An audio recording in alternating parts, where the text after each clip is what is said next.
Muito bom dia a todos os presentes. Nós iríamos dar início à nossa reunião de hoje, que é...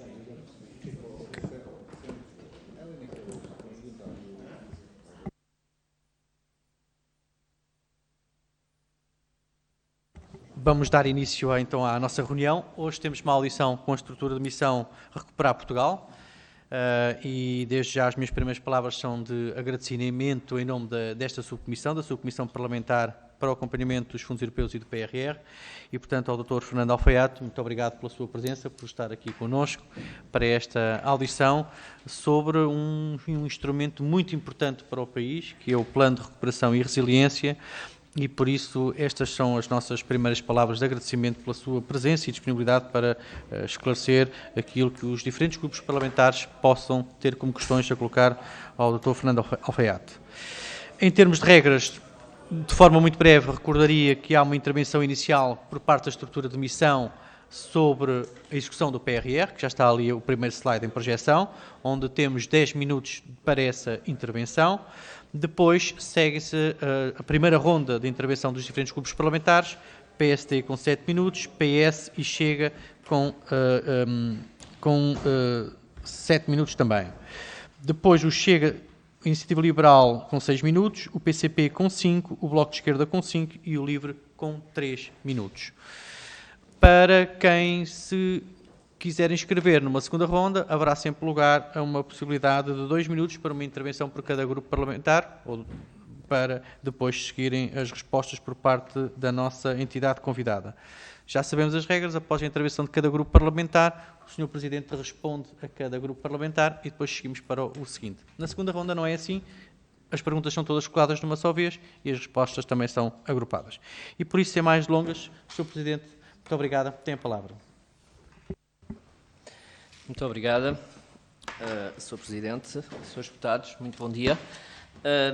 Eu gostaria de, sendo esta a primeira audição, gostaria de fazer uma pequena apresentação sobre aquilo que é o Programa de Recuperação e Resiliência, iniciando, portanto, aqui o percurso percorrido até chegar, portanto, à data atual, em termos de situação, não sei se esta... Quero ver se isto... Tem aqui só ajuda para ver se... Desculpem lá. É sempre mais simples do que a gente pensa, não é? Temos de colocar no PRR a substituição. Ok.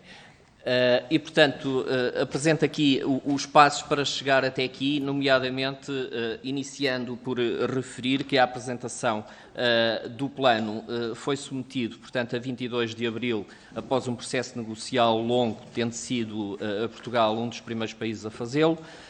Portanto, depois houve, a 16 de junho, a Comissão Europeia fez uma avaliação positiva sobre este plano. Houve uma decisão de execução do Conselho Europeu que veio aprovar formalmente o plano a 13 de julho.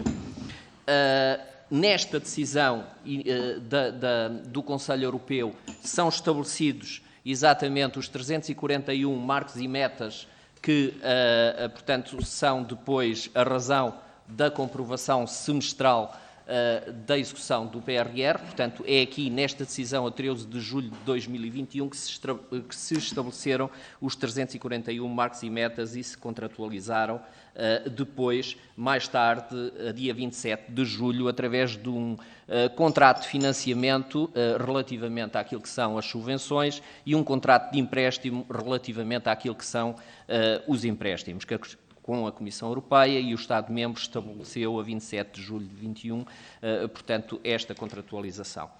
Houve depois um pré-financiamento concretizado por uma primeira transferência de verbas a 5 de agosto, de 2.200 milhões, que iniciaram, portanto, a transferência dos recursos para o Estado-membro, funcionando aqui como pré-financiamento, ou seja, sem ainda a contrapartida relativa à demonstração de qualquer indicador, meta ou objetivo. Um documento essencial para iniciar a operacionalização do plano foi depois negociado ao longo do último trimestre de 2021. Esse é um acordo que é o acordo operacional que acabou por ser formalizado a 18 de janeiro, após uma longa negociação, e portanto, a negociação teve a ver essencialmente com o estabilizar nesta decisão os mecanismos de validação de cada marca e meta. Ou seja, para cada indicador houve aqui a necessidade de recorrer previamente a mecanismos que fiquem estabilizados e contratualizados sobre que documentos, que objetivos, de que forma é que o Estado-membro demonstra, portanto, o cumprimento desses marcos e metas. E, portanto, a partir daqui passámos a ter as condições reunidas para concretizar a execução ou dar início à execução do PRR. A 18 de janeiro de 21, portanto, concretizamos esse acordo operacional. A 25 de janeiro, submetemos o primeiro pedido de reembolso com os primeiros 38 marcos e metas, acompanhados das devidas demonstrações do seu cumprimento, tendo em vista a concretizar o reembolso do valor correspondente. Nos termos da regulamentação aplicável, a Comissão Europeia tem 2 meses para fazer essa avaliação. Essa avaliação foi feita, a 25 de março foi emitida a avaliação positiva e concretizada a transferência, após uma decisão de execução também tomada formalmente pela Comissão Europeia, foi concretizada a transferência a 9 de maio, portanto, a primeira transferência de 1.200 milhões relativamente ao primeiro pedido de pagamento do PRR, já demonstrando, portanto, os 38 marcos em causa. Uma fotografia muito geral de aquilo que é, como é que o PRR se organiza. Portanto, temos aqui 115 medidas. Estas 115 medidas estão definidas e aprovadas para a sua concretização do ponto de vista quer de objetivos, quer de montantes atribuídos, e correspondem exatamente aos 341 marcos e metas que constam da decisão de execução do Conselho. Depois estão organizadas em 3 dimensões, dimensões estruturantes, consideradas na organização do PRR, a dimensão resiliência, transição climática e transição digital.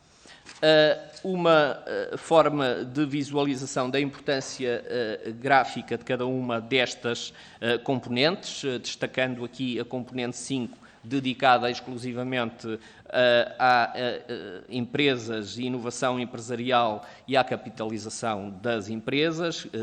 Depois a componente C2, habitação, mas também, em termos de importância, a componente relacionada com o serviço de saúde e também na área da digitalização. Há aqui também uma diferença ou uma gráfica no sentido de distinguir aquilo que são subvenções daquilo que são empréstimos. Portanto, na componente C2, habitação, e na componente C5, inovação empresarial, existe uma componente de empréstimos associada ao apoio do PRR.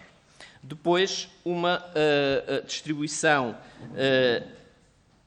também gráfica pelas 20 componentes relativamente aos 341 marcos e metas contratualizados, que obviamente se vê comparativamente em relação ao gráfico anterior, que não existe aqui uma semelhança entre a importância ou o número de marcos e metas associados a cada componente e a correspondente financiamento. Portanto, são situações que têm a ver exatamente com objetivos e não uma correspondência direta em termos de investimento e em termos de despesa, porque, como sabem, o PRR tem um mecanismo de execução por desempenho. Uma informação sobre o planeamento dos pedidos de pagamento que estão previstos no tal acordo operacional que o Estado-membro assinou a 18 de janeiro e, portanto, aqui ficaram estabilizados por cada semestre, quer o número de marcos e metas que devem ser cumpridos e quais é que eles são numa relação de evolução, de concretização de cada investimento e a data ou o trimestre previsto para a sua apresentação. Portanto, estamos agora a trabalhar no segundo pedido de reembolso e estaremos no terceiro trimestre de 22 e dentro deste trimestre a concretizar este segundo pedido de pagamento, portanto, que corresponde no gráfico à terceira coluna. Portanto, ao todo teremos 10 pedidos de reembolso e em cada semestre teremos a necessidade de demonstrar o seu cumprimento. Uma rápida referência sobre aquilo que é o primeiro pedido de pagamento, os seus montantes, a sua distribuição por componentes em termos dos 38 marcos e metas, e um destaque aqui importante para dizer o seguinte, portanto, analisando a execução do ponto de vista de desempenho, do ponto de vista de marcos e metas, temos 11% do PRR comprovado em termos de execução no primeiro pedido de pagamento. Depois, uma referência àquilo que contém este pedido de pagamento, ou seja, em termos de marcos e metas, quais é que eles são. Dar nota que nesta fase a concretização tem mais a ver com reformas, mais a ver com marcos que são de natureza qualitativa do que ainda com metas, que têm uma natureza quantitativa, ou seja, exemplos, primeiro teremos que lançar os procedimentos relativamente à seleção dos projetos, que têm a ver com marcos de lançamento de concursos, de outros relacionados com licenciamento, com estudos de impacto ambiental, lançamento de concursos públicos, depois a seleção desses projetos, a assinatura dos contratos e, na sequência disso, portanto, os pagamentos. Portanto, este é o ciclo que está alinhado entre aquilo que começa numa concretização de natureza mais imaterial, desse ponto de vista, mas que faz parte de um plano rigorosamente estabelecida em termos de tempo e que depois acaba por seguir uma natureza mais quantitativa quando entramos nas metas. E, portanto, aqui, lá está, no primeiro pedido de pagamento, se voltar aqui ao slide anterior, nós teríamos... Sr. Presidente, só para alertar que, entretanto, esgotámos os 10 minutos, pedia-lhe 2 minutinhos para tentar concluir a sua apresentação. Muito bem. Vou fazê-lo rapidamente, deixando a mesma informação também, é importante ficarem com este detalhe, deixando a mesma informação também para aquilo que está a ser preparado para o segundo pagamento, que com base nos 20 marcos e metas que estamos a concretizar e que passaremos depois a uma fasquia de 17% de execução em termos desses marcos e metas. Uma referência muito rápida sobre a concretização. A concretização do PRR faz-se através de um princípio de descentralização em 68 entidades públicas que contratualizaram os objetivos previstos nestes investimentos. Estas entidades públicas assumem a natureza de beneficiário intermediário ou beneficiário direto, e é com elas que nos relacionamos do ponto de vista de responsabilidade e de recolha de informação relativamente à monitorização a que estamos obrigados a reportar à Comissão Europeia. Portanto, em termos também, deixar aqui uma nota rápida em termos de execução, aquilo que globalmente está concretizado a esta data. Portanto, este estado de execução tem a ver com a data de 22 de junho e concretizamos aqui, portanto, que 50% de todo o PRR ou da dotação do PRR está lançada em termos de avisos de abertura de concurso, com muitos deles a encerrar e a partirem para uma fase agora de seleção, de concretização de aprovações e contratos. 32% de projetos aprovados e, portanto, desses projetos aprovados, 13% desses projetos aprovados têm os pagamentos concretizados, sendo que, em termos globais, temos 719 milhões de pagamentos efetuados a beneficiários finais e diretos. Esta informação consta aqui também neste último gráfico E, por último, só uma referência ao modelo de governação, muito rapidamente, só para destacar aqui aquilo que a Recuperar Portugal assume em termos de responsabilidades, começando por destacar a importância e a relevância do acompanhamento da execução em termos de reformas e investimentos do PRR, assegurando a execução destes objetivos e, portanto, preparando e submetendo os pedidos de reembolso à Comissão Europeia. Esses pedidos de reembolso são acompanhados de uma declaração de gestão e de uma declaração de auditoria que comprove exatamente a conformidade não só do objetivo, mas também a boa aplicação dos investimentos em causa. E isto acontece todos os semestres, todas as vezes em que é necessário submeter um pedido de reembolso. Portanto, para já, e pedindo desculpa por me ter alongado, muito obrigado. Muito obrigado, Sr. Presidente. Achei que era útil termos aqui mais uma pequena tolerância para que pudesse também ser feito um enquadramento mais sustentado daquilo que é também a ação da estrutura de missão Recuperar Portugal. E muito obrigado pela sua intervenção. Iríamos dar seguimento agora às intervenções por parte dos grupos parlamentares e, começando de acordo com a grelha, tem a palavra o grupo parlamentar do Partido Social Democrata, Sr. Deputado Jorge Mendes, tem a palavra. Muito obrigado, Sr. Presidente. Queria cumprimentar, em primeiro lugar, o Sr. Dr. Fernando Alfaiate, Presidente da Estrutura de Missão Recuperar Portugal, e o Dr. Tomás Fidelis, responsável pela área de suporte e monitorização, bem como todos os colegas aqui presentes. Sr. Doutor, e agradecer-lhe a sua presença, bem como a apresentação que realizou e que fez o favor de nos enviar oportunamente. Eu só tive a hipótese de contactar com ela há 5 minutos atrás, mas tenho que lhe agradecer esse facto. Esta é a primeira audição, com certeza que nos próximos tempos teremos outras, e o objetivo desta subcomissão é partilharmos aqui algumas inquietações, mas também momentos de alguma reflexão que nos permitam também contribuir para que o sucesso do PRR seja também o sucesso que nós almejamos para o país. Isso vem na sequência de alguns debates, reflexões, por vezes acesas, com o anterior titular da pasta, o Sr. Ministro Nelson de Sousa, como se recorda, do qual nós discordamos em vários momentos, mas também tivemos pontos de acordo. Discordámos em áreas, sobretudo, que tinham a ver com o modelo de governação, que falou há pouco, na parte final, sobretudo este modelo bicéfalo em que tínhamos um ministro com poder, e agora uma ministra com poder formal, e depois uma outra ministra que, pelo facto de andar no território e ter muitas reuniões, sobretudo com aqueles que mais executam fundos neste país, que são os municípios, as entidades intermunicipais e as CCDRs, que está mais nas vistas e, portanto, muitas vezes criou-se aqui um aparente conflito, que não era só aparente, que nós não gostaríamos de ver repercutido nos próximos anos, são anos determinantes para o sucesso de Portugal e dos portugueses e das portuguesas. Portanto, a boa execução dos fundos que temos ao nosso dispor também passa pela boa coordenação nessas áreas em termos governativos. Mas tínhamos pontos em comum. Um deles era a necessária aceleração da execução do PRR.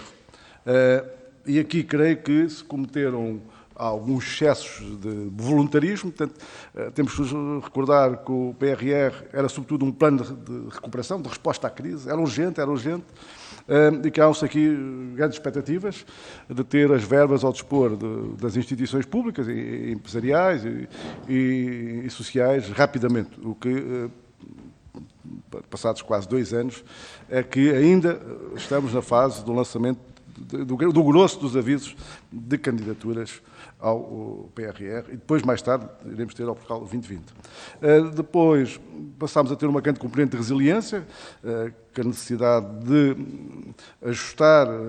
reajustar a economia europeia aos conflitos que já eram conhecidos, mas para eventuais problemas que viéssemos a ter no futuro. E, finalmente, o plano passou a ter uma grande componente ambiental, sobre a qual iremos falar daqui a mais à frente. Mas havia um outro ponto em comum, que era a necessidade de termos uma administração pública central e desconcentrada preparada para os desafios do PRR.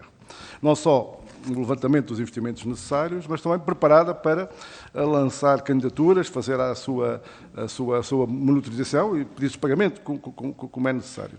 E creio que houve muitas dificuldades iniciais, sei que tem havido reuniões técnicas com entidades, sobretudo da saúde, da educação, da justiça, para olear esta máquina. Eu gostava que se pudesse, portanto, elucidar-nos um pouco mais como é que é o ponto de situação sobre esta matéria. Depois, relativamente à estrutura missão Recuperar Portugal, digamos que foi a grande novidade do ministro Nelson de Sousa, era, digamos que a menina do seu ministro, é uma expressão. Na altura havia aqui algumas dúvidas, porque que criámos outra estrutura e não colocámos um reforço da autoridade, da agência da coesão. Não quer pôr em causa o lugar do Soutor. O Soutor tem 20 anos de experiência em fundos europeus, não é isso que está em causa. Mas houve aqui esse debate, mas realmente foi uma determinação do seu ministro se criasse esta estrutura específica para o PRR. E, chegados aqui, nós constatamos, ainda por cima, o último relatório da Auditoria e Controle relativo ao primeiro pedido de pagamento refere isso, que os recursos humanos da agência, da estrutura, ainda estão muito aquém do que inicialmente previstos. Portanto, se isto, neste momento, é um constrangimento à necessidade de reforço de monitorização, à medida em que os avisos estão no terreno e depois é preciso fazer o seu acompanhamento. Em segundo lugar, que é determinante para o segundo pedido de reembolso, as reformas que nós, com as quais o Estado português se comprometeu face à União Europeia, estão todas no terreno, estão todas executadas ou quase, para que esse segundo pedido de reembolso seja concretizado sem ressalvas, digamos assim. E isto depende muito, creio eu, da capacidade de resposta da estrutura em termos de recursos humanos. Nós, na semana passada, também tivemos aqui uma reunião a pedido da União Europeia, da Comissão Europeia, exatamente por causa do PRR. Foi uma reunião muito proveitosa, foi à porta fechada, mas foi muito proveitosa, e tivemos aqui podemos tirar algumas conclusões ou algumas orientações do posicionamento da União Europeia em relação, por exemplo, ao ano limite de 2026. Creio que no dia a seguir, na reunião que teve convosco, também, salvo no Museu dos Coches, acho que isso ficou afirmado. 2026 é a data limite para a implementação do PRR, embora haja sempre a possibilidade dos políticos que têm a capacidade de decisão final de alterar esses prazos. Um outro aspecto melindroso pode pôr em causa a execução do PRR, ou a boa execução do PRR, tal como nós gostaríamos e gostamos, é a questão da inflação dos preços, que pode pôr em causa alguns investimentos, ou há uma majoração dos apoios, portanto, das verbas dos financiamentos, ou teremos que cortar investimentos. Em relação a esta matéria não foram muito claros, mas o que nos foi transmitido, vamos monitorizar, vamos ver, vamos deixar andar, vamos pôr o plano no terreno e depois vamos cá estar para tomar decisões. E a questão que colocava o Soutor era que, realmente, muitos setores, os preços das matérias-primas e produtos semi-acabados e acabados estão acima de 30%. Há casos, neste momento, de fornecimentos sem preço, estão-se a fazer compras sem preço, é o preço da cotação da entrega da mercadoria naquele dia. Portanto, para quem tem que lançar concursos públicos, isto não é fácil. Portanto, para empresas que queiram concorrer, não é fácil, portanto, e devemos estar preparados para, se têm alguma ideia, eu sei que há sempre a possibilidade da revisão de preços, mas há limites. Se a estrutura de missão, o Estado português e não só, as forças que fazem a fiscalização destes processos estão preparadas para termos que ter aqui uma flexibilidade para podermos estar a par dessas dificuldades e arranjarmos soluções. Por último, Soutor, o PRR, o Portugal 2030, tem aqui alguns requisitos, sobretudo em matéria ambiental, que passam um pouco despercebidos nos avisos das candidaturas. Eles estão lá. Sr. Deputado, pedido só que vou terminar já, pudesse concluir. Eles estão lá. São, digamos que, outros compromissos, para além do fulcral, por exemplo, a aquisição de carruagens para a CP, está lá, ou de barcos, está lá, mas depois tem requisitos ambientais que estão associados, que têm que ser cumpridos. Mas isto é transversal a todos quase todas as candidaturas.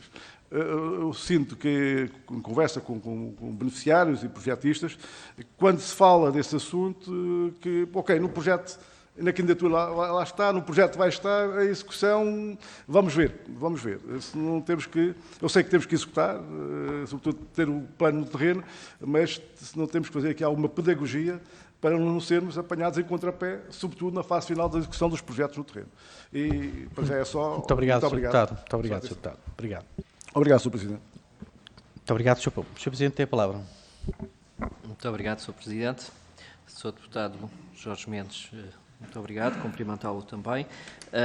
Relativamente aqui às questões que coloca e aquilo que eu poderei tecer sobre algumas delas, portanto, obviamente que a questão do modelo de governação está concretizado num decreto-lei e é aquilo que é, portanto, poderá ser alterado, poderá ser ajustado e quanto a esse aspecto daremos sempre também, obviamente, os nossos contributos para a melhoria do mesmo, mas seguiremos aquilo que estiver estabelecido do ponto de vista daquilo que é a lei e daquilo que é estipulado nesse modelo de governação.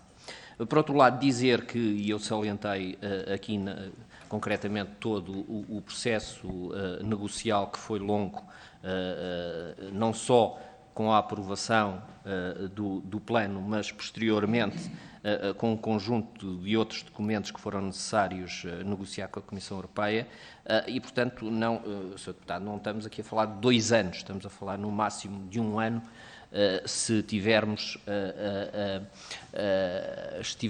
por referência àquilo que vai ser o próximo dia 13 de julho, que faz, portanto, 1 ano em que formalmente a decisão de execução do Conselho foi adotada e tivemos condições para poder iniciar a execução a 25 de janeiro deste ano, de 22, porque só aí é que foi possível ter o acordo operacional. E Portugal foi dos primeiros países a apresentar também o acordo operacional e a negociá-lo com a Comissão. E se vir hoje aquilo que é relativamente a outros países e outros Estados-membros, existem ainda muitos Estados-membros que não fizeram esse percurso, que não fizeram ainda essas etapas. E, portanto, também desse ponto de vista, não estamos atrasados. E, portanto, temos andado sempre, quer do ponto de vista da apresentação dos pedidos de pagamento, quer dos documentos de negociação, sempre no pelotão da frente daqueles que são os 27 Estados-membros que têm acesso a este mecanismo de recuperação e resiliência. Quanto à descentralização, eu discordo em absoluto naquilo que diz. Eu não conheço outro, e ando em termos de fundos comunitários há 20 anos, como referiu, ou há mais de 20 anos, não conheço outro modelo de governação que seja tão descentralizado como o do PRR. Eu acabei por dizer que temos 68 entidades que celebraram connosco compromissos firmes para a execução de investimentos e essas 68 entidades, para além de serem as entidades responsáveis para a definição das respectivas políticas públicas onde elas atuam, sejam elas regionais, sejam setoriais ou outras, mas temos aqui nestas 68 entidades todas as CCDRs, temos CIMs, temos um conjunto de agências que são 68, estão disponíveis, peço perdão, quer no portal da transparência, quer no nosso portal, com clara transparência sobre esse aspecto, onde estão definidas exatamente todas as responsabilidades de cada uma e, portanto, eu peço desculpa, não conheço outro programa que tenha essa descentralização, porque essas entidades são elas que são responsáveis pelo lançamento dos avisos,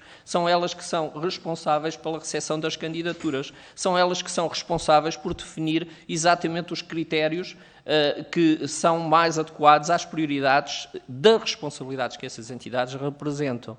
E, portanto, aqui a atuação que existe, as discussões ou as conversas e esta dinâmica de confronto, de discussão regional que falou, por exemplo, em determinadas áreas, ela acontece e bem, e deve manter-se para que produza exatamente frutos do ponto de vista de atendimento daquilo que é possível, das prioridades que cada um deve manifestar e deve salientar para que sejam acolhidas, pois bem, porque estamos a falar sempre de recursos escassos e esses recursos, embora com um montante elevado, como sabemos, têm sempre essa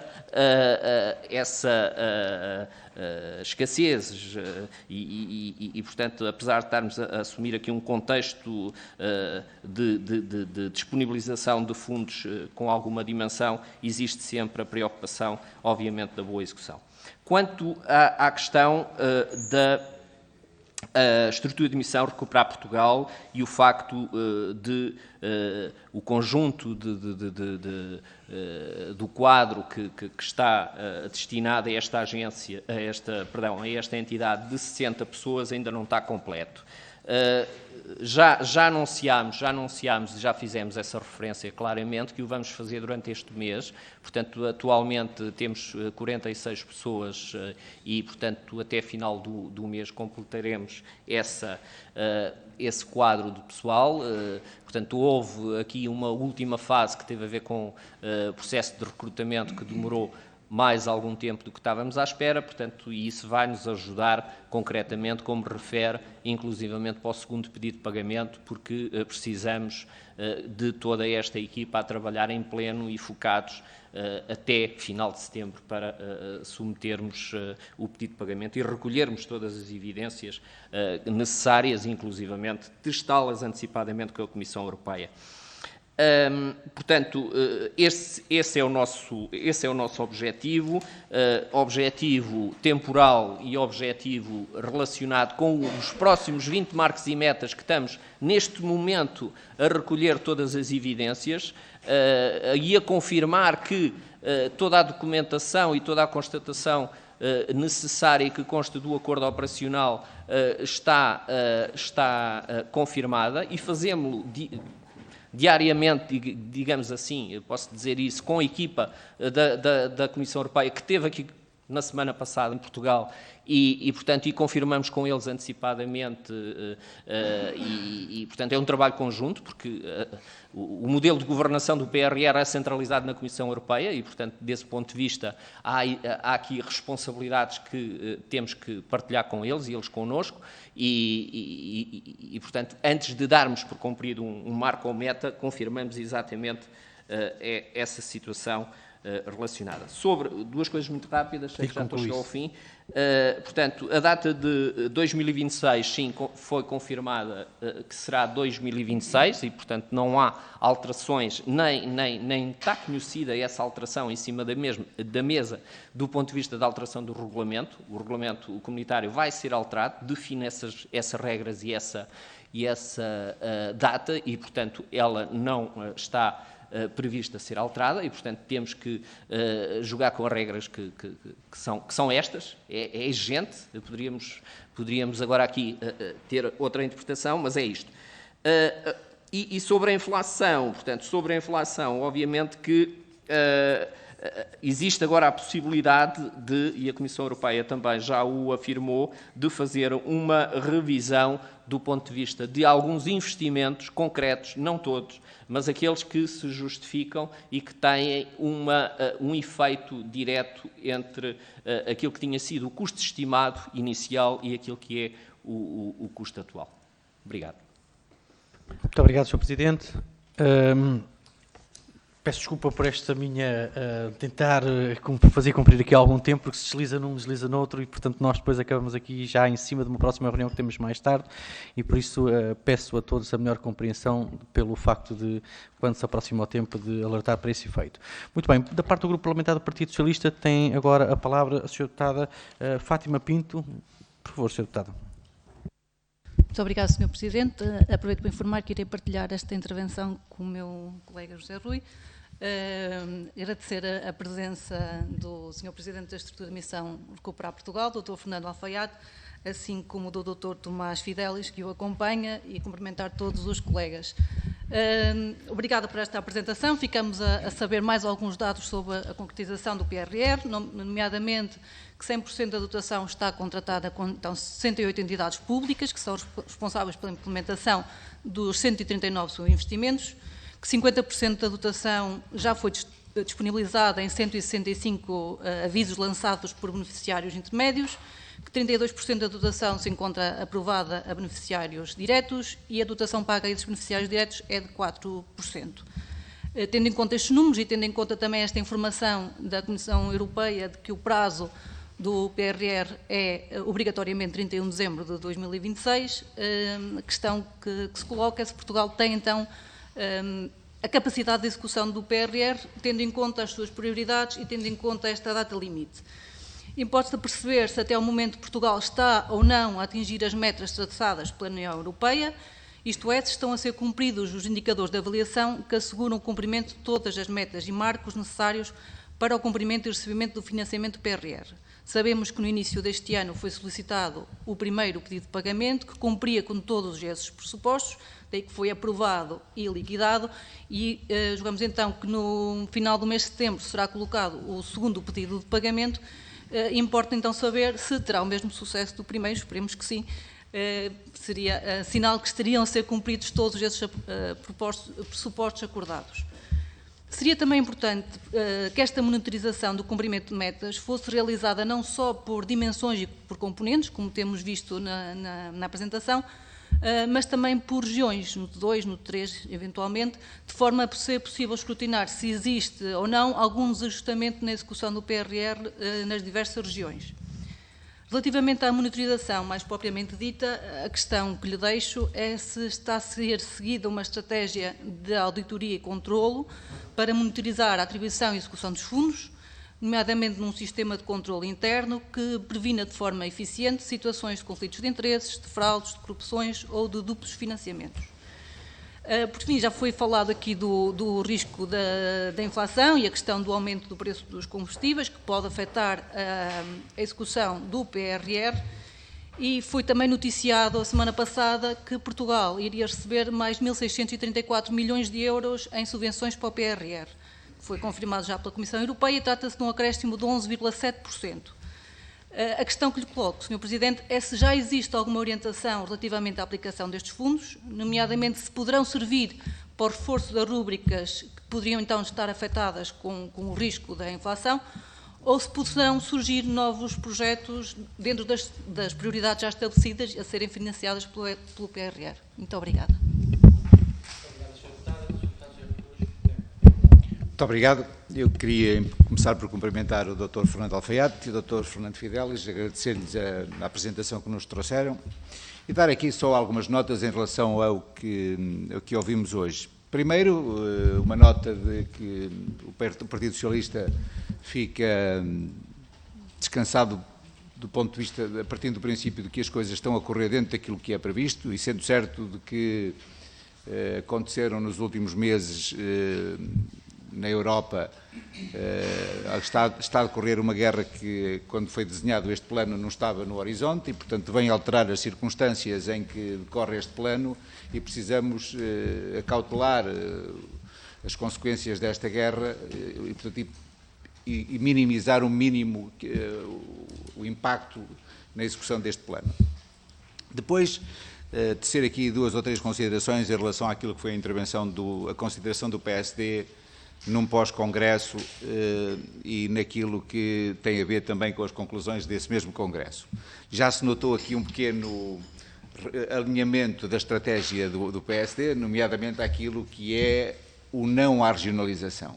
O PSD quer já regressar ao terreiro do passo, sendo contra a descentralização do PRR, o que se compreende, é uma decisão do PSD legítima, mas nós estamos muito satisfeitos com aquilo que é a desconcentração. Aliás, sempre lutámos por isso e achamos que pelo facto de as aprovações estarem perto das pessoas, estarem perto dos locais, nas CIMs, nas CCDRs, é uma grande vitória para o país.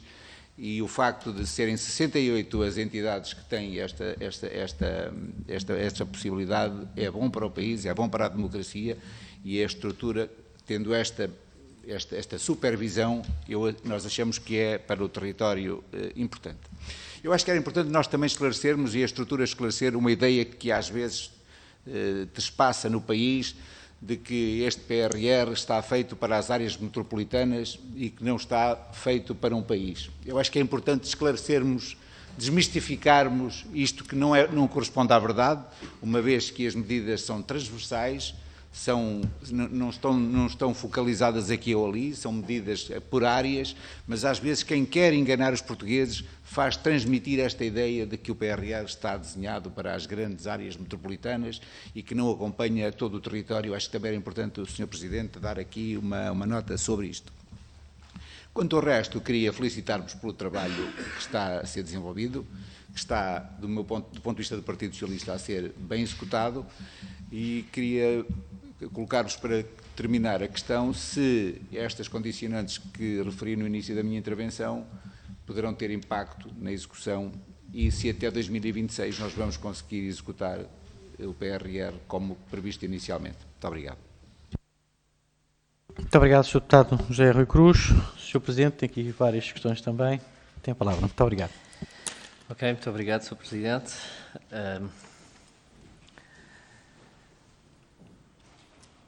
Ora, a Sra. Deputada Fátima Cruz, peço perdão, ao Pinto, e o Sr. Deputado José Rui Cruz. Muito obrigado. Vou então responder aqui às questões que colocaram e desde já agradecer também o reconhecimento que o Sr. Deputado José Rui Cruz acabou por afirmar no final da sua intervenção. Começando pela capacidade de execução total do ponto de vista daquilo que existe no plano e, portanto, sabendo que não temos prorrogação além de 2026. Este desafio torna-se um maior desafio no sentido de que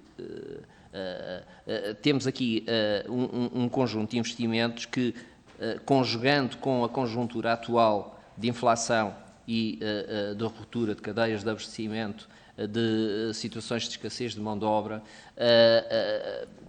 torna-se difícil, digamos, de concretizar tudo isto de uma forma fácil. Deixem-me aplicar esta forma de falar. Ou seja, o que nós teremos e estamos a fazer um acompanhamento muito rigoroso e de perto, estamos a ter esta abertura e a aproveitá-la com a Comissão Europeia de uma forma muito segura e vantajosa temos agora uma fase em que podemos fazer uma revisão ajustada do plano. Temos também um adicional que vem para o PRR, que já nos foi anunciado dia 30, sabemos quanto sabemos as regras que têm que ser aplicadas, que no fundo são regras muito semelhantes àquelas que têm a ver com o mecanismo de recuperação e resiliência, ou seja, elas têm que estar ajustadas com o Plano Nacional de Reformas, elas têm que estar ajustadas com as recomendações específicas por país do semestre europeu e, portanto, estas orientações nacionais e orientações europeias têm que estar ajustadas na criação de marcos e metas adicionais em investimentos novos ou em reforço de investimentos já existentes. Portanto, não podemos olhar para este recurso adicional de uma forma isolada, nem o podemos direcionar isoladamente de uma forma a que vá ao encontro da satisfação de uma questão de ajustamento automático em todo o plano. Isso não vai acontecer, temos que olhar para cada investimento, temos que, para os problemas que esse investimento tem do ponto de vista de planeamento e de concretização, fazer os ajustamentos necessários, tendo em conta que até 2026 ele tem que estar concluído, e é isso que vamos fazer e vamos, portanto, trabalhar com a Comissão Europeia, do ponto de vista técnico, obviamente, para que o possamos fazer o mais rapidamente possível.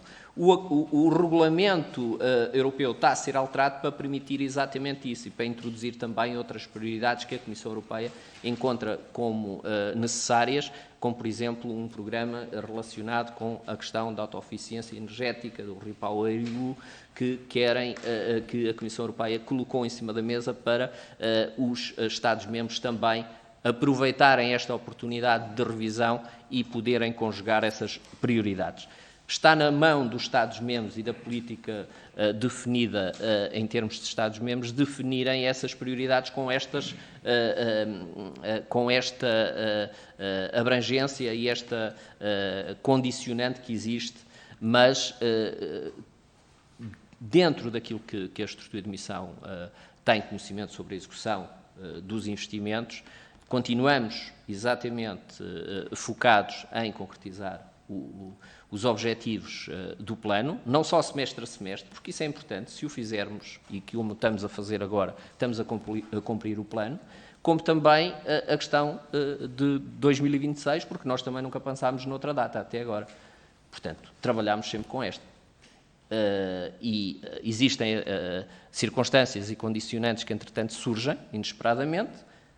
Existe também uma abertura da Comissão Europeia para atender a essas condicionantes que a vamos aproveitar e que a temos que aproveitar para ajustar aquilo que tem que ser ajustado e concretizar o plano nos prazos que estão previstos, porque essa é a nossa preocupação. Julgo que tratei de todas as questões. Muito obrigado. Muito obrigado, Sr. Presidente. Tem agora a palavra o Grupo Parlamentar do Chega. Creio que é o Sr. Deputado Filipe Melo que vai fazer a intervenção. Sr. Deputado Filipe Melo, tem a palavra. Agora sim. Muito obrigado, Sr. Presidente. Cumprimento a si, aos seus deputados, e um cumprimento especial ao Dr. Fernando Alfaiate e ao Dr. Tomás Fidelis, agradecendo a presença cá hoje. Bom, em relação, eu tinha que deixar também este comentário, em relação ao que disse o Sr. Deputado José Rui Cruz, em matéria de PRR, descentralização, regionalização, nós não nos vamos imiscuir no namoro antigo do PS e do PSD. Esperemos mais desenvolvimentos de uma novela que começou este fim de semana e vamos aguardar que se zanguem as comadres. Bom, relativamente ao que nos traz cá, eu gostaria de deixar uma primeira questão ao Dr. Fernando Alfaiate, para a qual pedia um comentário muito simples, que tem a ver com a afirmação que fez a Sra. Procuradora-Geral da República relativamente ao PRR, em que diz que não está assegurada a adequada segregação de funções no controle.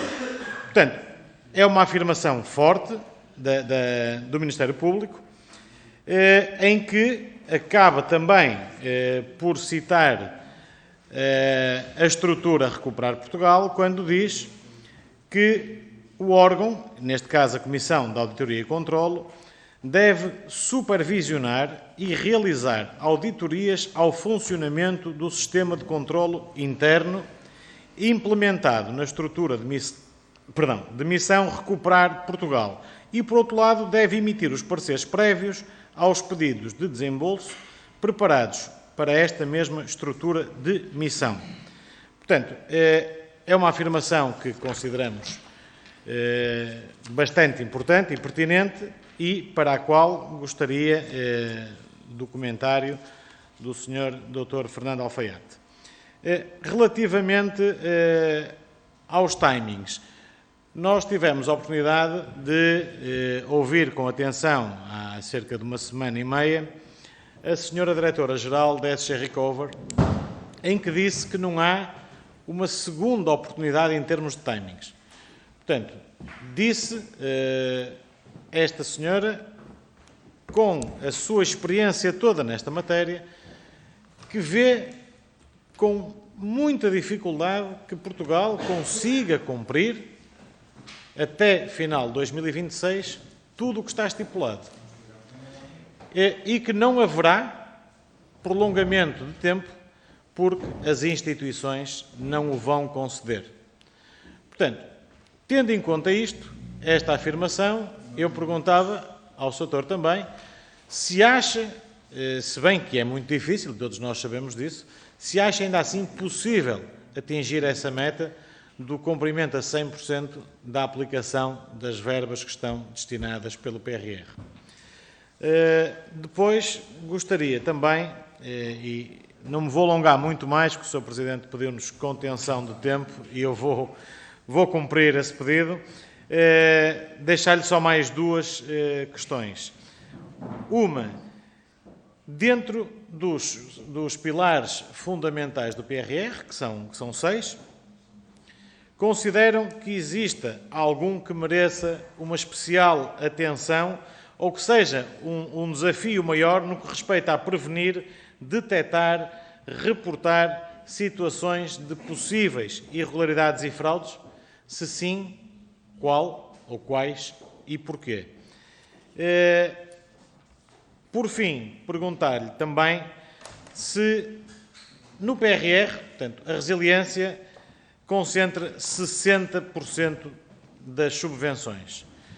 E eu pergunto-lhe quais os procedimentos mais robustos que se prevêem, ou já estão, inclusive, em marcha, para garantir que este valor, que é efetivamente muito elevado, seja direcionado para as pessoas, para a dinamização, para a competitividade do tecido empresarial português, bem como para a sustentabilidade e coesão territorial em todas estas dinâmicas.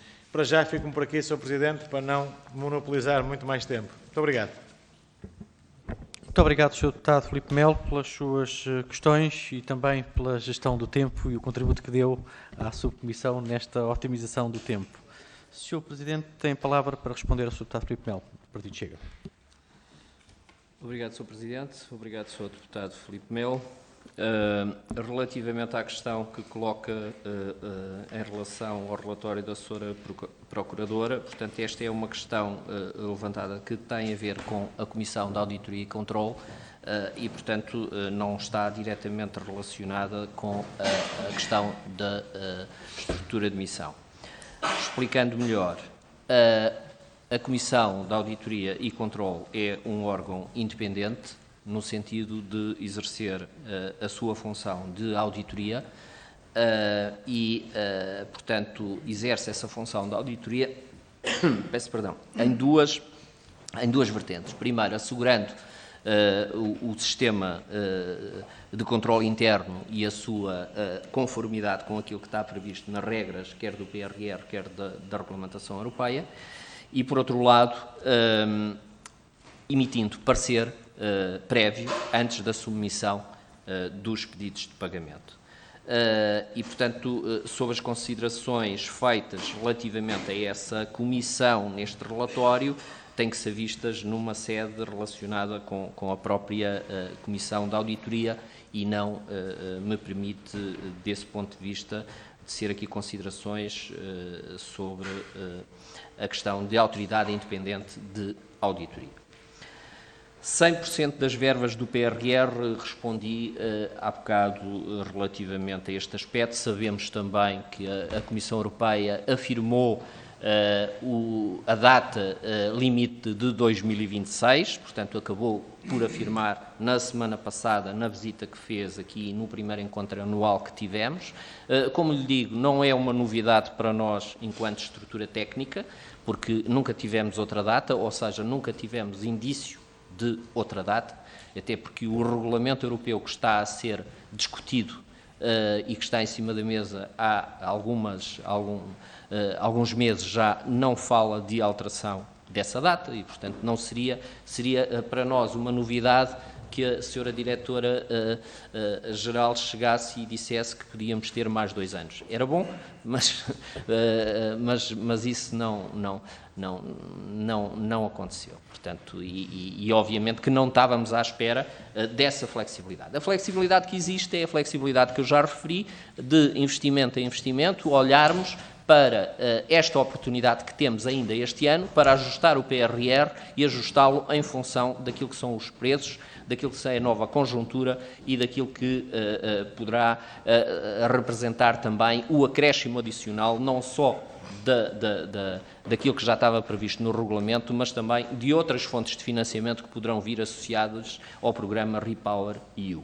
E, portanto, este é um mecanismo que vai ser feito dentro das condicionantes que eu já falei há bocado e das regras previstas e que pensamos tê-lo trabalhado ao longo deste ano. O mais rapidamente possível, obviamente, para ajustarmos aquilo que serão as possíveis metas. Essencialmente, aquilo que nos preocupa mais é com a questão de metas que podem estar associadas a concretizações que têm a ver com construções ou diretamente com a inflação. E aí temos que as corrigir. Para o segundo pedido de pagamento a concretizar em setembro, não vamos a tempo de alterar nada, ou seja, aquilo que está previsto é aquilo que vai ser trabalhado e aquilo que estamos a trabalhar no sentido de o submeter dentro do prazo previsto e aí não estamos a contar já com essa revisão e com esse ajustamento. O ajustamento acontecerá posteriormente.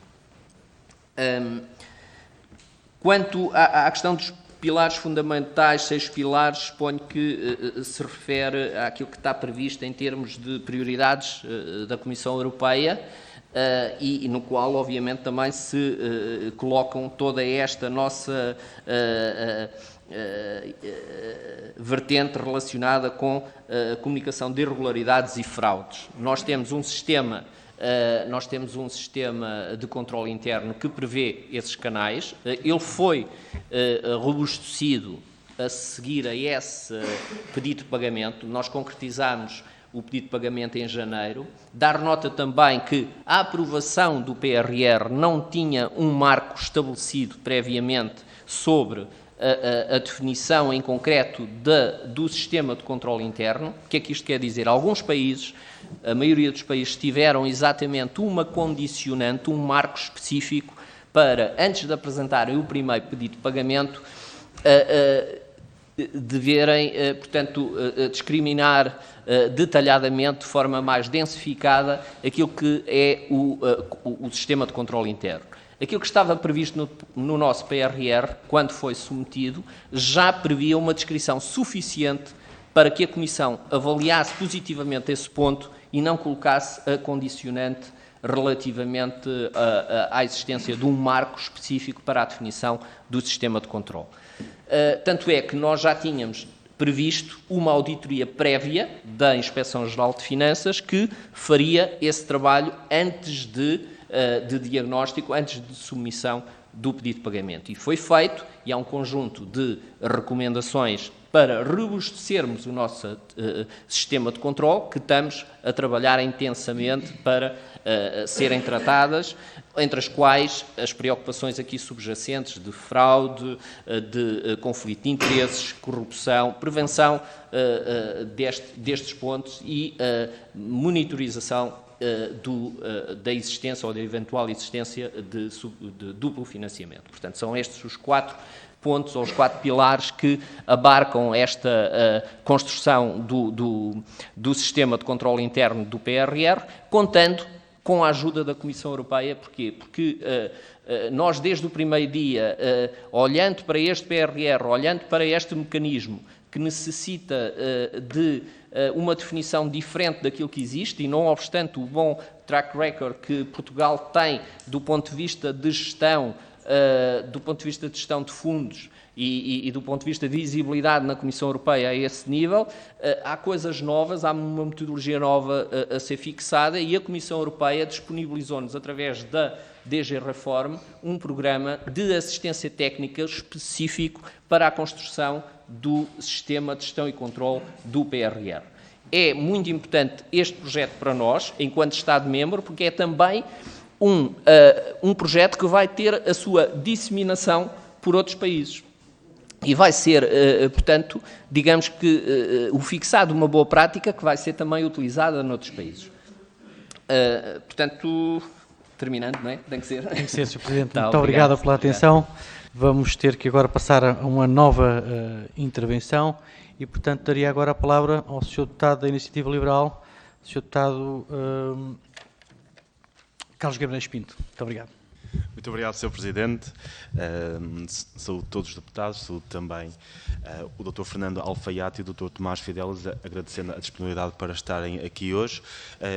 Eu vou começar por duas perguntas que gostava que fossem feitas a todas as organizações que são criadas pelo Estado com estes objetivos. Primeiro é que, para registro, quando é que a estrutura montada se vai extinguir, ou seja, se tem data de validade para se extinguir, imagino que seja 2026, e à data da sua extinção, que critérios de sucesso é que serão usados para avaliar se tiveram ou não sucesso? Estou a falar aqui de critérios numéricos, concretos, em termos de sucesso, porque é importante sermos capazes de avaliar como é que estas organizações, como é que estas estruturas se tiveram uma boa performance ou não, e que critérios é que vocês irão usar para isto, e por favor que não sejam só critérios de execução, porque é bom que os fundos sejam executados, mas também é bom que sejam bem executados, porque fundos mal executados ou não executados vai dar exatamente ao mesmo.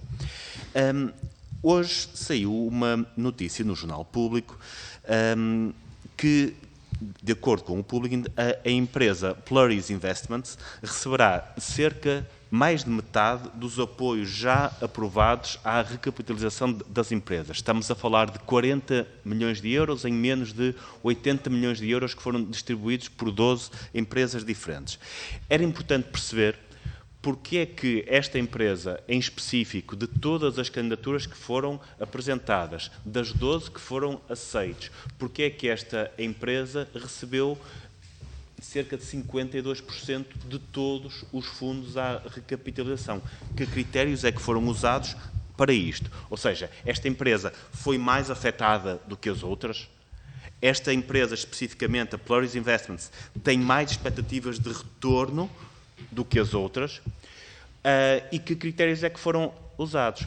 Porque se não soubermos que critérios específicos é que foram usados, podemos pensar que este peso imenso que esta empresa tem, que a Plurys Investment tem no fundo total da recapitalização das empresas, tem alguma coisa a ver com o facto do seu presidente ser também o presidente do grupo Media Capital e estarmos a usar fundos do PRR para comprar boa imprensa. Eu quero acreditar que boa imprensa não pode ser comprada, nem se vende, mas é preciso que isto seja muito bem explicado, que estes fundos sejam muito bem explicados, para que não haja dúvidas entre o público de que houve critérios muito concretos e estatísticos para estes fundos serem atribuídos, e não que haja aqui alguma forma de influência dos grandes grupos de mídia naquilo que está a ser a distribuição dos fundos do PRR.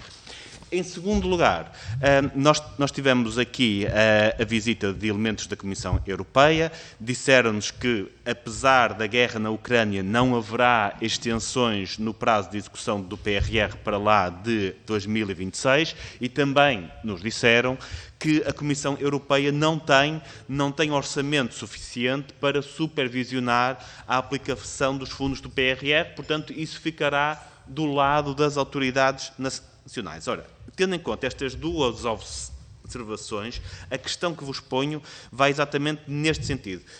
Dada a atual execução dos fundos do PRR, consideram que será possível que haja uma execução completa até 2026 e, mais do que isso, que a execução seja bem feita e bem escrutinada, ou seja, que os fundos investidos tenham retorno? E também gostaríamos de perceber, para além da vossa estrutura de missão, a quem é que teremos que pedir contas em relação à aplicação dos fundos do PRR. Nós sabemos que a Agência para o Desenvolvimento e para a Coesão faz a coordenação geral dos fundos europeus estruturais, e obviamente que em certos setores haverá aqui um overlap de competências entre uma estrutura e outra. Portanto, era importante que, no final deste período, possamos perceber, quer a aplicação seja boa, quer a aplicação seja má, quer os resultados sejam bons, quer sejam maus, a quem é que poderemos dar o crédito, ou de mérito, pela boa ou má aplicação dos fundos.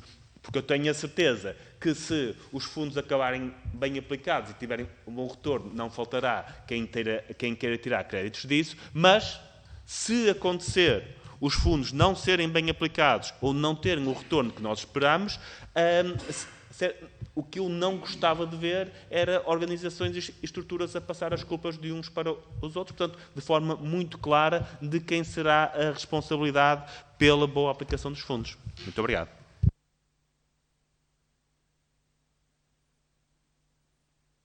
Muito obrigado, Sr. Deputado Carlos Guimarães Pinto. Sr. Presidente, tem a palavra. Obrigado, Sr. Presidente. Obrigado, Sr. Deputado Carlos Guimarães Pinto. Começando pela questão que colocou no início, portanto, quando irá ser, ou qual o período de vigência da estrutura de missão, portanto, sendo uma estrutura de missão, obviamente que tem uma vigência limitada no tempo, ela está definida em termos de vigência, portanto, quer na resolução do Conselho de Ministros que a criou, quer no Decreto-Lei de Governação, e, portanto, a questão de avaliação sobre o desempenho, obviamente que terá sempre uma relação muito direta sobre a concretização daquilo que é as competências que lhes estão atribuídas e do trabalho que foi desempenhado. Portanto, eu recordo aqui que uma das competências tem a ver com a submissão dos pedidos de pagamento e, dentro da submissão dos pedidos de pagamento que são feitos à Comissão Europeia, a existência de uma declaração de gestão que comprove, portanto, a boa aplicação dos fundos nos investimentos que foram aprovados pela Comissão Europeia no PRR e também a existência de um sumário de auditorias que relate a existência de todas as verificações de gestão, de controle e de auditoria e a existência do tratamento das irregularidades detectadas nessas auditorias. Portanto, é uma questão de irmos a exame todos os semestres e, portanto, quer do ponto de vista de nacional, quer do ponto de vista da Comissão Europeia, e, portanto, o mecanismo é um mecanismo muito rigoroso do ponto de vista de controle que foi montado pela Comissão Europeia e que, portanto, obedece a estes requisitos. Sobre a questão que levanta da notícia do público e dos primeiros anúncios que são feitos sobre as primeiras empresas que estão agora a ser aprovadas ou foram aprovadas o dia 30 pelo Banco Português de Fomento, portanto, dar nota do seguinte. Os critérios são objetivos, estão previstos, foram publicados num aviso transparente onde estão definidos, portanto, os critérios de seleção das empresas. E, portanto, aí poderão todos ter acesso a esses critérios e, inclusivamente, portanto, observar aquilo que pode ser possível em termos de atribuição a cada uma das empresas e qual a valorização dada em cada um deles. Por outro lado, e os limites que podem alcançar, os limites para efeitos de capitalização que podem alcançar. Por outro lado, dizer o seguinte, aquilo que está previsto nessa candidatura tem a ver exclusivamente com a parte de turismo. Portanto, não tem, isso que fique claro, não tem a ver com outras situações. Sabemos que portanto, o grupo tem outros interesses e outras atividades e, portanto, será só nesta vertente de investimento que está em causa e é nessa vertente que nós vamos supervisionar. Porque este relacionamento que eu falava há bocado de descentralização tem também essa virtude. Ou seja, a partir do momento em que o projeto é aprovado, o lançamento e a responsabilidade do aviso de concurso para a seleção de empresas é feito exatamente pela entidade que é responsável pela implementação, neste caso o Banco de Fomento, mas nós tivemos uma validação desse aviso, nomeadamente antecipadamente para assegurar questões que há bocado também falávamos aqui e que eu não consegui dar resposta, que têm a ver com as questões do ambiente, ou seja, questões e critérios relacionados com o não prejudicar significativamente o ambiente, que é um critério novo que agora está a ser colocado e que vai sendo, portanto, uma circunstância que, colocando-se em listas de extensões de atividades que não são elegíveis ou tratamento de algumas outras condições para proteger, exatamente ir ao encontro de não apoiar atividades que tenham um efeito de incremento de poluição. E, portanto, nós fazemos essa validação, mas a responsabilidade, e vemos a existência de critérios transparentes, objetivos para selecionar as candidaturas, e o objetivo é aquele que está fixado no PRR, o trabalho é feito por essa entidade e depois nós temos o poder, digamos assim, de supervisionar e olhar para cada uma destas operações, fazendo verificações no local, fazendo verificações administrativas, para verificar e validar se tudo está de acordo com o que se pretende em termos de objetivos. A Comissão Europeia confirmou, já aqui falámos várias vezes, a questão do 2026. Nós acreditamos portanto, temos aqui como objetivo ajustar o plano dentro daquilo que for possível ao contexto atual para tornar execuível estes investimentos no espaço temporal que está definido até 2026. Acho que esta oportunidade que a Comissão Europeia nos está a dar é boa devido a esse aspecto. E, portanto, a quem poderemos dar crédito ou demérito relativamente, no final do dia, sobre a implementação do PRR. Pronto, eu expliquei ali muito rapidamente, a rede, o relacionamento que nós temos com 68 entidades que celebram connosco um termo contratual de responsabilização e de atuação em cada investimento. Isso é importante porquê? Porque para cada investimento nós temos marcos e metas definidos, objetivos de monitorização definidos, calendários de execução definidos. E, portanto, nós monitorizamos em cada um desses, com essas entidades, que se desdobram em 139 contratos, porque há entidades que têm mais que um contrato. Por exemplo, a IAPMEI tem contrato com as agendas mobilizadoras connosco, tem contrato com a descarbonização, tem contrato na área do digital, portanto, temos aqui entidades que têm mais do que um contrato, mas contratos individuais com objetivos previamente definidos, estipulados de acordo com o que está assumido com a Comissão Europeia, calendarização feita e um acompanhamento muito rigoroso. Portanto, aqui há uma corresponsabilização, obviamente, mas no final do dia, portanto, teremos que olhar por aquilo que cada um assume do ponto de vista dessa responsabilidade. Muito obrigado. Peço desculpa. Muito obrigado, Sr. Presidente. E, portanto, agora, de acordo com o alinhamento que teríamos, seria uma intervenção do PCP, mas que não está presente, e também uma intervenção do Bloco de Esquerda, que também não está presente. E, por isso, tem a palavra o Sr. Deputado Rui Tavares, do LIVRE, para fazer intervenção. 3 minutos, Sr. Deputado. Muito obrigado. Muito obrigado, Sr. Presidente, e muito obrigado à estrutura de Missão Recuperar Portugal, na presença do seu Presidente Fernando Alfaiate, pelos esclarecimentos e pelas informações que já nos prestou. A minha pergunta vai um pouco na sequência da anterior, mas não queria focar no caso de uma empresa em especial ou no caso de um caso. Queria olhar para todas as empresas que foram apoiadas nesta primeira vaga de apoios, das quais, além daquela que foi citada, há mais 1, 2, 3, 4 empresas da área do turismo, com apoios que vão dos 10 milhões, 3 milhões, 2 milhões de euros, quase 1 milhão.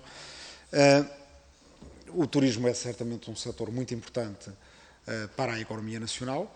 É um setor que sofreu muito com a pandemia, portanto, também devemos partir já desse princípio e dar de barato para a discussão que eu gostaria de ver feita, que é importante apoiar o turismo na sua recuperação em relação ao embate que sofreu com a pandemia, mas também, ao mesmo tempo, nós precisamos que o PRR nos ajude não só a consolidar as áreas da economia que sofreram com a pandemia e que têm e que precisam de apoio, mas também, como disse ainda numa reunião aqui recente, a autoridade, a Agência para o Desenvolvimento e a Coesão, a procurar novas áreas de especialização para a economia portuguesa e a injetar conhecimento, tecnologia, técnicas de gestão mais avançadas e, portanto, no fundo, conseguir que Portugal possa avançar em termos de modelo produtivo e possa voltar a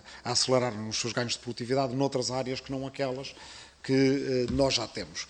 E, portanto, a pergunta que eu faço é o que é que está pensado para que a economia portuguesa possa também fugir às suas dependências. Não está em causa, repito, a importância que o turismo tem para a economia nacional, mas a verdade é que, se ela for desmesurada, Portugal fica dependente de oscilações nos mercados turísticos e oscilações que não controla bem e que não controla sempre, e apesar de tudo, não conseguiremos subir na escala de valor e na diversificação da nossa economia e na especialização noutros setores para lá do turismo. E, portanto, queria perguntar se está pensado algum tipo de ação que nos permita cumprir com esse desiderato, ou se vamos continuar a ver nas próximas vagas que vamos acabar a estar a investir principalmente naquilo em que o nosso país já está especializado e que não nos tem permitido subir na escala de valor global em termos da especialização da nossa economia. Muito obrigado. Muito obrigado, Sr. Deputado Rui Tavares. Sr. Presidente, tem a palavra, por favor. Obrigado, Sr. Presidente. Sr. Deputado Rui Tavares, muito obrigado pelas questões. Portanto, relativamente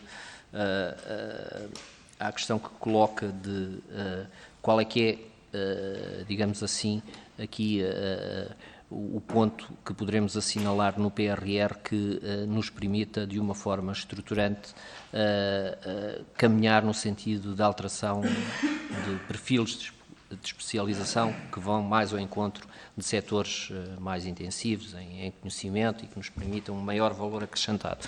Eu aqui dava como exemplo, obviamente, as agendas mobilizadoras, que têm, portanto, uma atuação e um objetivo em concreto na definição de novos produtos e novos serviços que sejam capazes de incrementar este movimento que acabei de referir e que contribuam essencialmente para aumentar a nossa capacidade exportadora, entrar em atividades de maior valor acrescentado e ir ao encontro aqui de uma alteração, se for o caso, do perfil de especialização, ou seja, inovando em termos de produtos não existentes, portanto, em Portugal.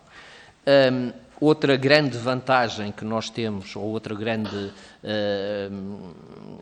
portanto, vantagem que existe aqui nas agendas mobilizadoras tem a ver com a aproximação que é feita e a transferência do conhecimento que é feito entre as universidades, as entidades do sistema científico e tecnológico que, em consórcio com as empresas, vão, portanto, ao encontro deste objetivo da definição do novo produto ou serviço com impacto estruturante na economia e, portanto, nós tivemos uma adesão muito grande do ponto de vista de apresentação de manifestações de interesse, caminhamos num sentido de uma negociação final de 51 agendas que foram e que ficaram estabelecidas agora para esta fase de negociação e para concretizar exatamente os contratos com esses consórcios, alguns deles ainda durante este mês. E, portanto, e aqui dá nota do seguinte, aqui temos, por exemplo, uma antecipação daquilo que é o marco estabelecido no PRR, porque temos estabelecido no PRR que estes contratos teriam que ser assinados até final do ano. E aqui, compreendendo, inclusivamente, a razão da existência deste tipo, ou da necessidade da existência deste tipo de investimentos estruturantes, e pelo facto de ter havido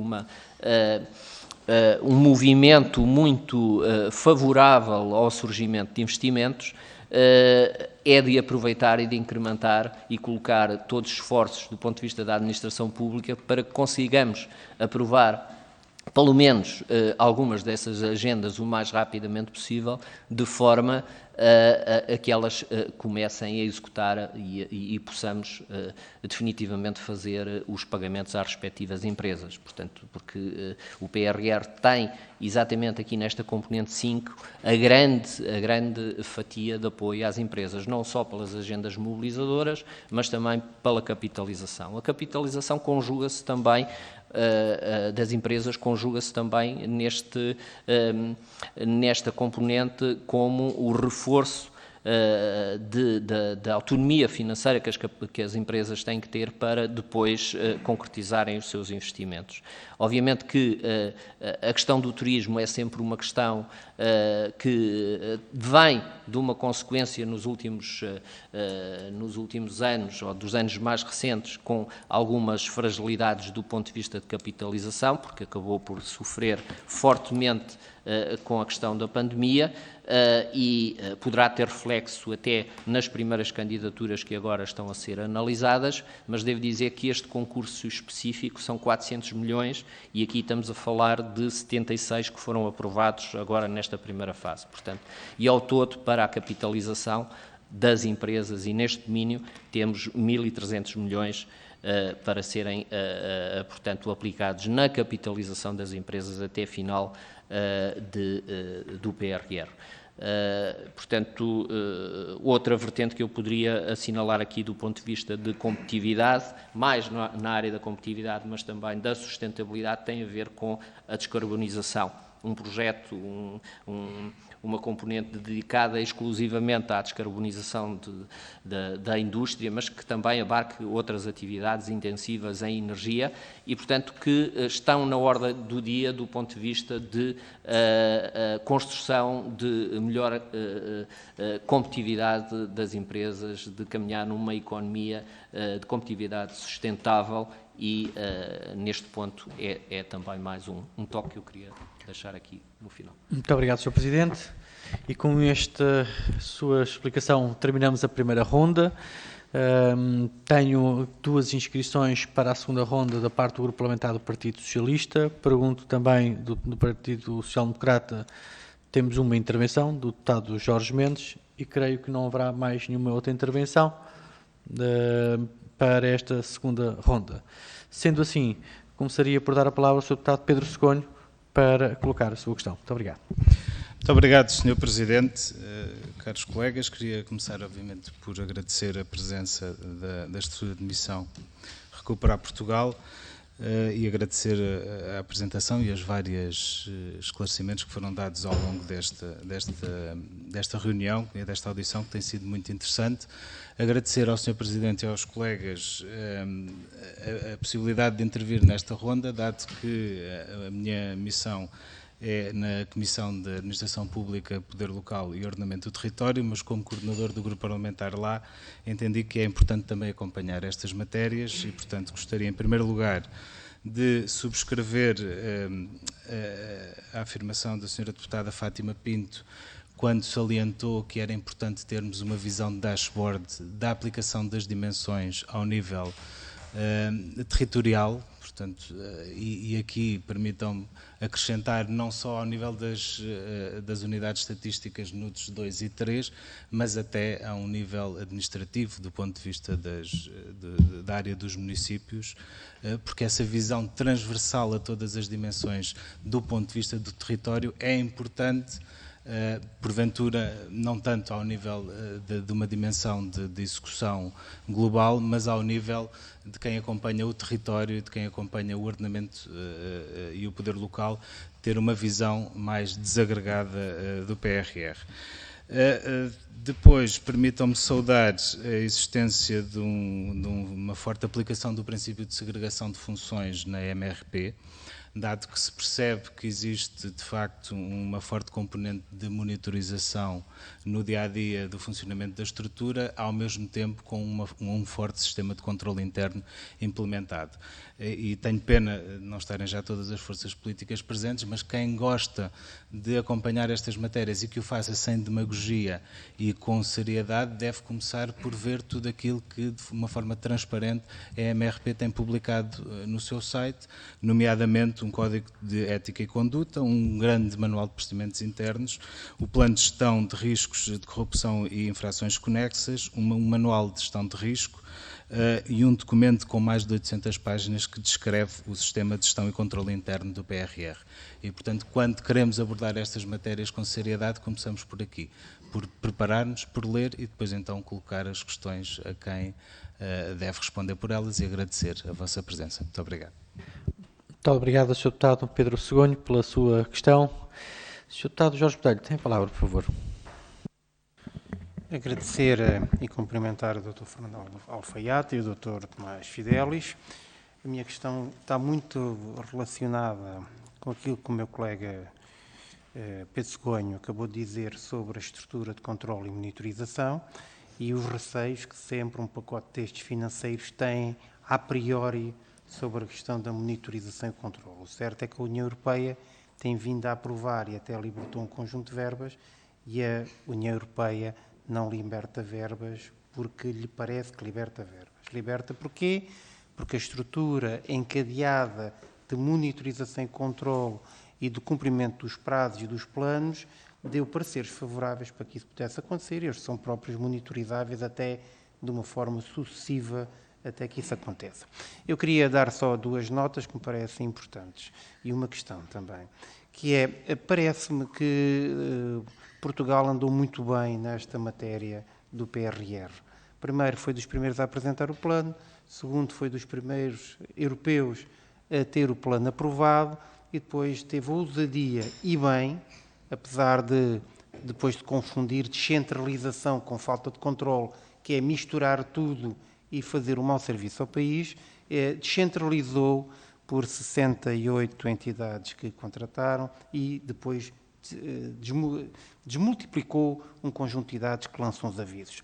A minha questão primeira era se a estrutura de missão, em função do que está montado, da estrutura de acompanhamento e monitorização, da equipa técnica que está a contratar, sente que tem condições para cumprir no prazo a aplicação dos fundos. Isto é, se tem monitorizado e uma relação com as entidades contratantes, aquelas que vão lançar, que lhe permitam ter confiança de que o programa, como ele está delineado, mais os 1,6 mil milhões de euros que agora a União Europeia disponibilizou, que já se percebeu que vai ser para reforçar ou criar novas rubricas, para podermos ter mais dinheiro ou podermos ter uma execução plena do quadro.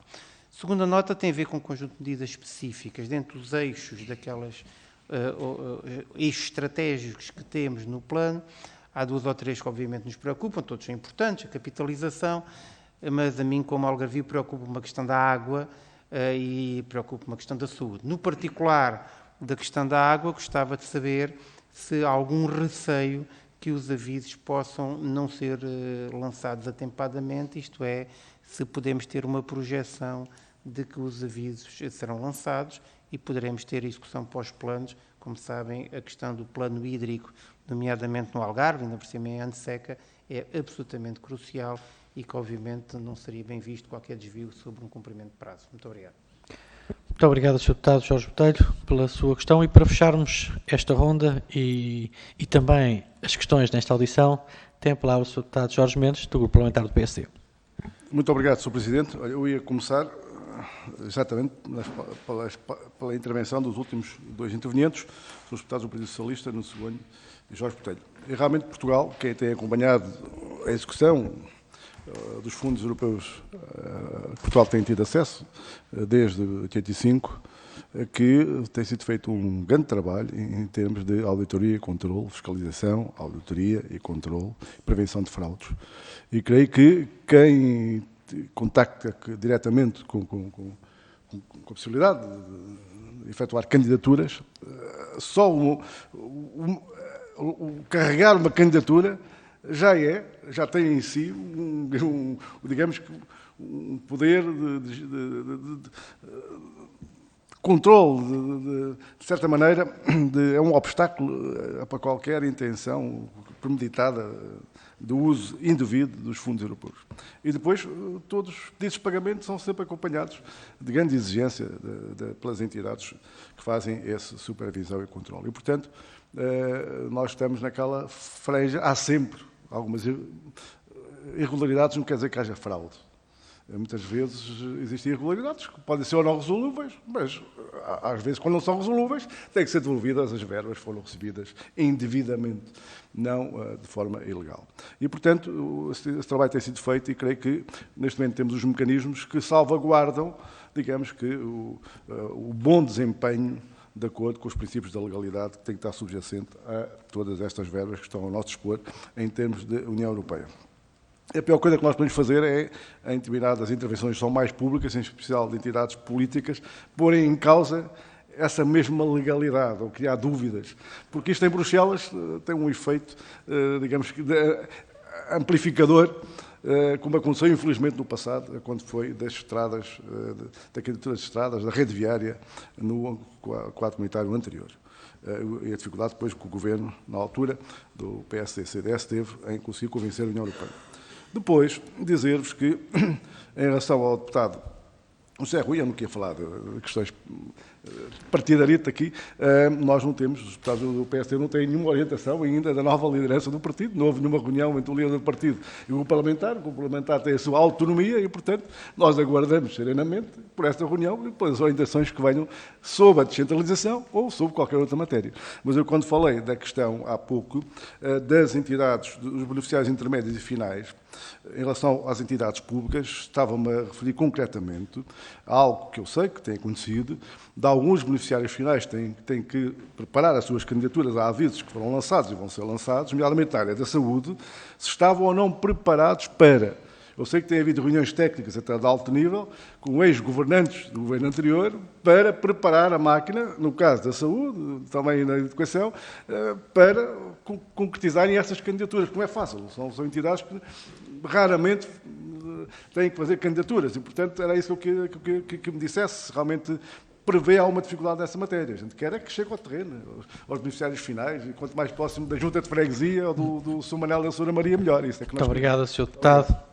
Obrigado também pela sua intervenção e obrigado a todos os senhores e senhores deputados que hoje colocaram aqui várias questões ao Sr. Presidente e, portanto, tendo havido 3 intervenções, dispõe de 6 minutos com uma pequena tolerância, como também foi dado aos senhores deputados. Muito obrigado, Sr. Presidente. Muito obrigado, Sr. Presidente. Muito obrigado, Sr. Deputado Pedro Cegonho.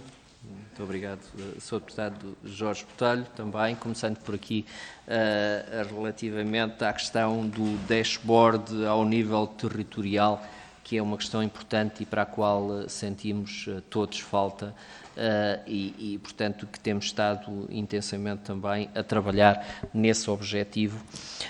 Portanto, aquilo que eu posso aqui afirmar é que durante este mês de julho, no portal da transparência, os investimentos do PRR terão essa regionalização concretizada, não só a nível de NUT, mas também a nível de concelho e freguesia. Portanto, uma granularidade mais abaixo em termos de freguesia para tentarmos observar.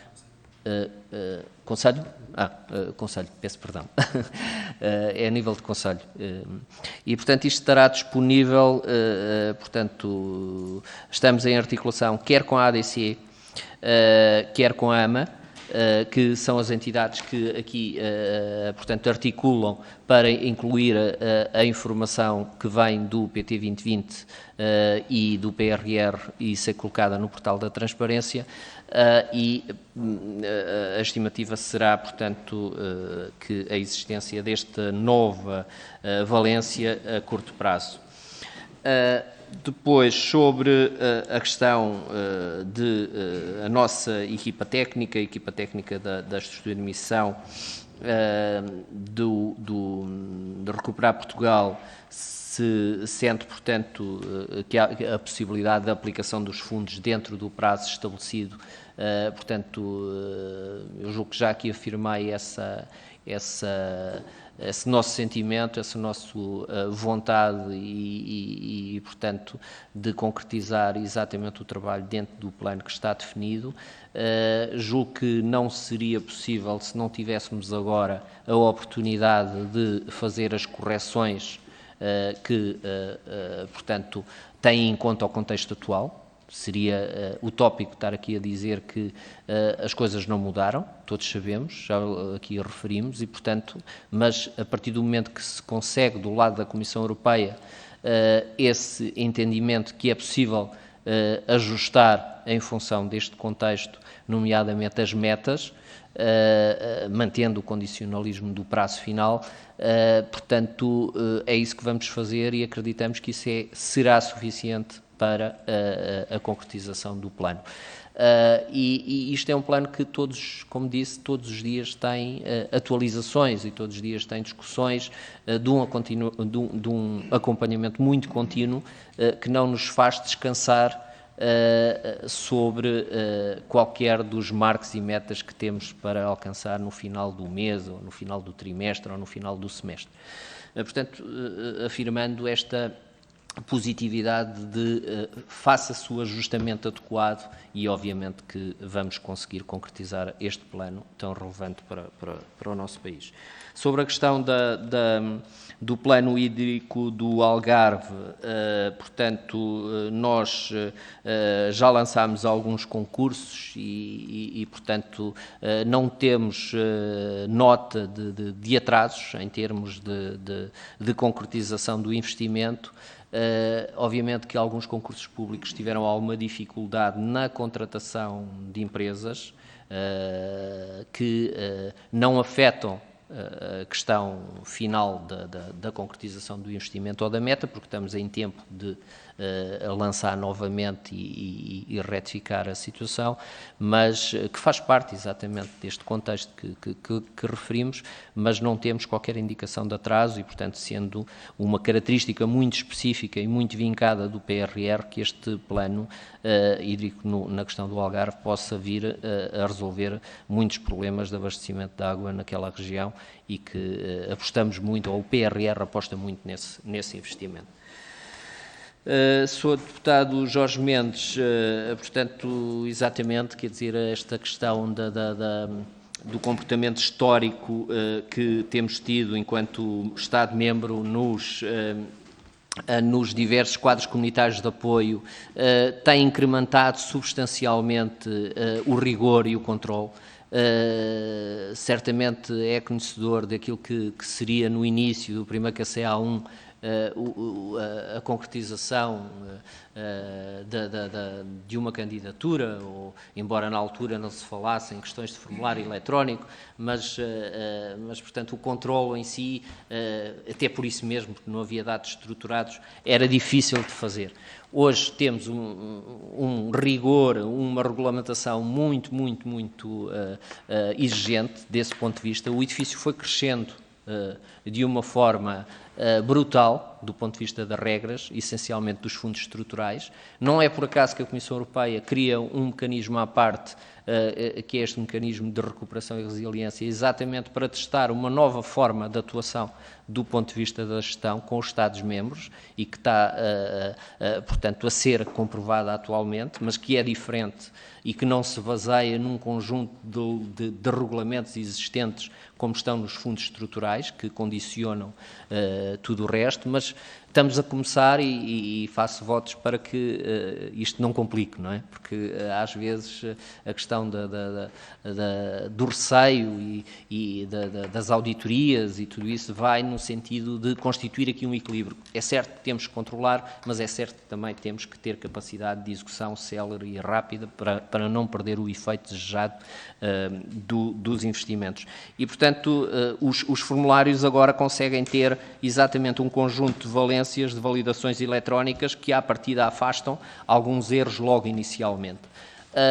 Mas julgo que são situações que todos nós, nesta era mais digital, ou as empresas, ou portanto, os promotores conseguem, portanto, eficazmente concretizar esses projetos, com a ajuda, inclusivamente, e cá estaremos nós e as entidades beneficiárias também, para dar o suporte em termos de guias, em termos de atender a algumas correções necessárias sobre os formulários, para tornar essa carga administrativa mais leve para que os beneficiários não sintam essa carga e, portanto, obviamente que estamos sempre disponíveis para falar com eles, atendê-los no sentido de recolher as intenções necessárias para melhorarmos o nosso sistema.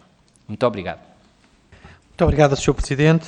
Bom, para concluir, agradecer ao Dr. Fernando Alfaiate, ao Dr. Tomás Fidelis a vossa presença e por aquilo que foi também o contributo para a missão desta subcomissão, que é o escrutinar, o esclarecer, e hoje foi cumprida mais esse também marco, diria assim, uma vez que estamos a falar de marcos e metas do PRR, também foi um marco hoje que se constituiu com esta subcomissão, com os senhores e senhores deputados a colocarem questões à estrutura de missão Recuperar Portugal, e onde teve a oportunidade também de prestar aqui estes esclarecimentos e que são todos bem-vindos e muito úteis para este processo de implementação do PRR, e por isso as nossas últimas palavras não são só de agradecimento, mas também desejar as maiores felicidades no cumprimento desta missão que têm pela frente com a sua equipa na estrutura de missão Recuperar Portugal. Muito obrigado, Sr. Presidente. E damos por concluídos os trabalhos por hoje.